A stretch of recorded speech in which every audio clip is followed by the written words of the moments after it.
As you incorporate the techniques I talked about in the last video into your training, you should find yourself beginning to gain in strength and mobility. There's another piece of the puzzle that's missing though, and if you don't incorporate it, you'll be limiting your potential progress. And that's grip strength, which you need in order to improve every other lift in the gym and all of your body weight moves. The true kings of functional strength are the old-time strongmen of old. These guys would lift insane amounts of weight in all kinds of unusual manners, such as lifting barbells over their head with just one hand. The anyhow lift was a lift that challenged a man to lift as much weight as he possibly could with any technique he wanted. And the key to the training of these old-time strongmen was grip strength. Why? Because they knew it was the key to being able to move weight around more confidently, and this is something that you need to learn as well. To train your grip, you need to simply incorporate some grip training into your workout. You can do this with towel pull-ups, for instance, or by doing pull-ups on a fingerboard.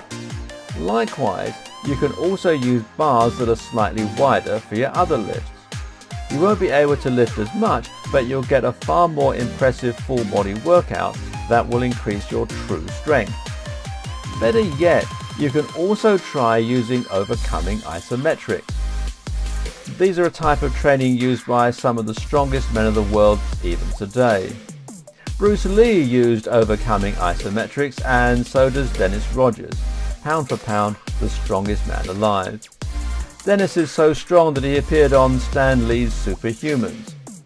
So, what is overcoming isometrics?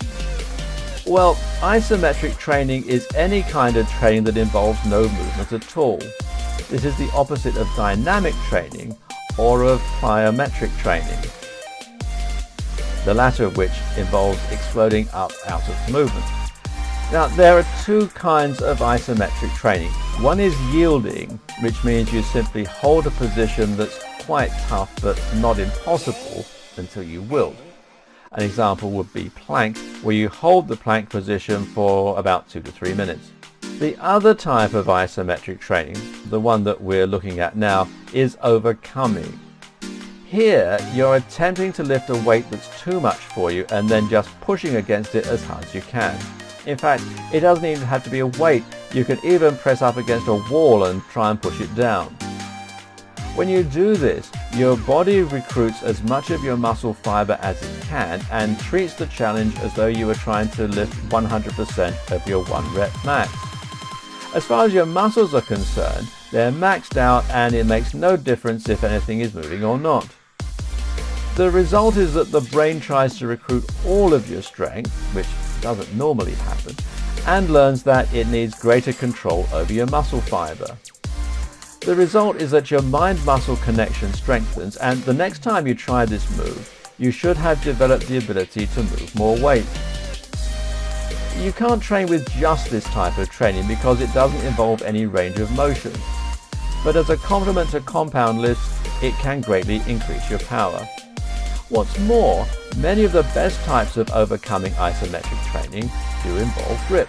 An example, trying to bend an iron bar. Don't have an iron bar around? Then how about trying to roll up a frying pan or just crush a stress ball? If you want to use something that feels a little bit more rewarding, then try investing in a power twister. These are bars that have a powerful spring in the middle and let you bend them to train your crushing power. They can go all the way up to 100 kilograms, so they can prove an amazing challenge.